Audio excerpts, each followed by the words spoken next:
Kain tayo guys. Pritong isda. Tigisa lang po kami. Tapos, soy, kalamansi, at saka wasabi.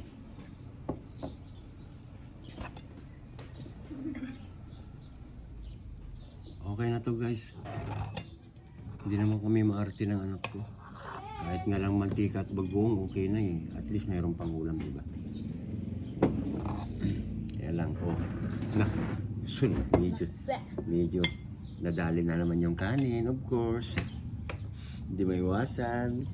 Kasi nga, puro content. Content lang ng content. Baka sakali, di ba?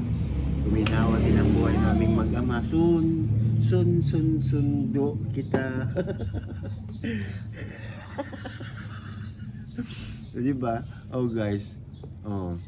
Kain tayo guys. Ayan. Ganito lang po simple ang mabuhay sa mundo. Hindi na kailangan na magarbong pagkain, di ba? Oh, mainit ha, mainit. Ano yung sabi yan? Ang pudot. Mainit. Maosok pa. Pero ang wasabi po, guys, nagmamadali kasi may pasok eh. Masarap po pag malamig yung ganyan. Kaya so hindi ko na na-rip po. Mas maganda kapag naka-rip po yan tapos mas masarap. sausawan mo, ang sarap. Try nyo. Try Pero nyo. wag madami. Magsisisi kayo. Konti lang. Yung mga wasabi po, kanyan. Dala lang po ng mga kapatid ko noon pa. Oh. Meron pa naman natira. Colgate kasi. Hindi naman nasisira guys. Lagay mo lang sa rip. Parang ano siya, parang Colgate. Ayun.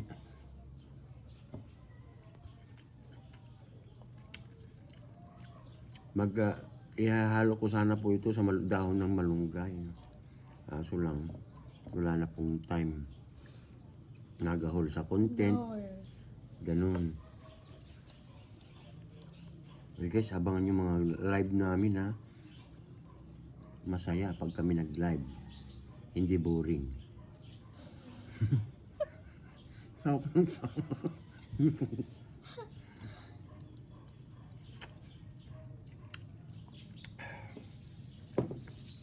Mainit guys.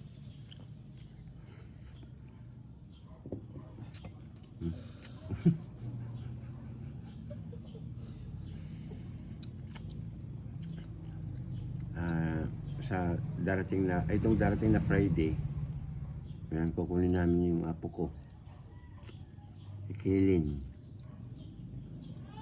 Ayan, kasi yung papa niya, ngayon na ba? bukas sa flight na ng papa niya, kaya hindi ko kinuha nung Friday.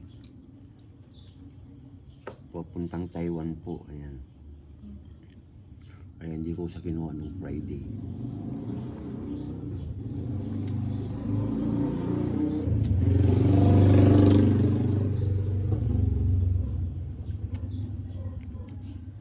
Masarap ang wasabi kasi sandali lang yung ang hindi kagaya ng sili.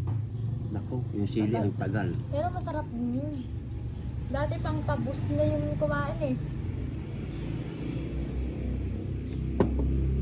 Ay, hindi na pwede.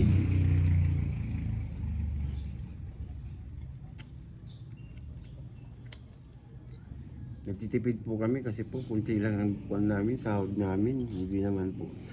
Hindi nakalakihan po yung sahod namin kaya kailangan magtipid ulit. Guys maraming salamat. Happy lunch po sa inyong lahat. God bless. Sumiba.